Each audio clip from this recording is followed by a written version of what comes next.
Bangladesh electric লাইসেন্সের আওতায় আসছে ব্যাটারি চালিত যান, চালকদের হবে প্রশিক্ষণ। 2030 সালের মধ্যে ব্যাটারি চালিত ইলেকট্রিক মোটরযান ব্যবসায়ীরা সরকারকে 30,000 কোটি টাকা রাজস্ব কর প্রদান করবে বলে জানিয়েছেন বাংলাদেশ ইলেকট্রিক মোটরযান প্রশিক্ষণ অ্যান্ড ইজি বাইক সার্ভিস লিমিটেডের ব্যবস্থাপনা পরিচালক মোহাম্মদ আবুল কালাম। একই সঙ্গে সারা দেশে চলমান 50 লাখ ব্যাটারি চালিত ইলেকট্রিক মোটরযানের মধ্যে 40 লাখ যানকে অচিরেই লাইসেন্সের আওতায় এনে বৈধভাবে পরিচালনা সহ সব চালককে প্রশিক্ষণ দিয়ে দক্ষ চালক হিসেবে গড়ে তোলার কথাও জানান তিনি। শুক্রবার 12 জুলাই রাজধানীর বিকেলে মাওতাইল এলাকায় বাংলাদেশ ইলেকট্রিক মোটরযান প্রশিক্ষণ and easy bike service limited এর অনুষ্ঠানে সাংবাদিকদের এসব কথা জানান তিনি। আবুল কালাম বলেন, ইঞ্জিন চালিত যানবাহনের বিষাক্ত ধোঁয়ায় বায়ু এবং পরিবেশের দূষণ রোধ করতে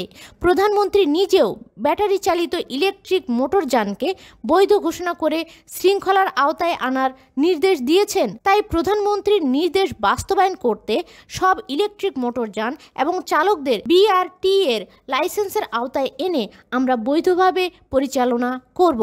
পাশাপাশি এই খাতের বিভিন্ন পর্যায়ের চাঁদাবাজি বন্ধ করতে সবগুলো রুটে সংগঠনের নিজস্ব বেতনভুক্ত ভলান্টিয়ারের মাধ্যমে যানগুলো নিয়ন্ত্রণ করব। এতে করে সরকার বিপুল পরিমাণ রাজস্ব আয় পাবে এবং ব্যাটারি চালিত মোটরযানগুলো শৃঙ্খলার মধ্যে আসবে।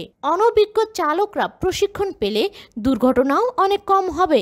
দেশের 10টি জেলায় এরই মধ্যে সংগঠনটির 10টি প্রশিক্ষণ কেন্দ্র স্থাপন করা হয়েছে। পর্যায়ক্রমে দেশের সব জেলায় প্রশিক্ষণ কেন্দ্র স্থাপন করার প্রক্রিয়া চলমান রয়েছে বলে জানান তিনি। এর আগে অনুষ্ঠানের আলোচনা সভায় বক্তারা বলেন, সারা দেশে 50 লাখ ব্যাটারি চালিত ইলেকট্রিক মোটরযান ইজি বাইক চলাচল করলেও এর কোনো নীতিমালা না থাকায় অনিয়ন্ত্রিতভাবে চলাচল করছে। চালকদেরও কোনো প্রশিক্ষণ, লাইসেন্স এবং পরিচয়পত্র না থাকায় সারা দেশে ব্যাটারি চালিত মোটরযান ছিনতাই এবং চালক হত্যা সহ অহরহ দুর্ঘটনা ঘটছে।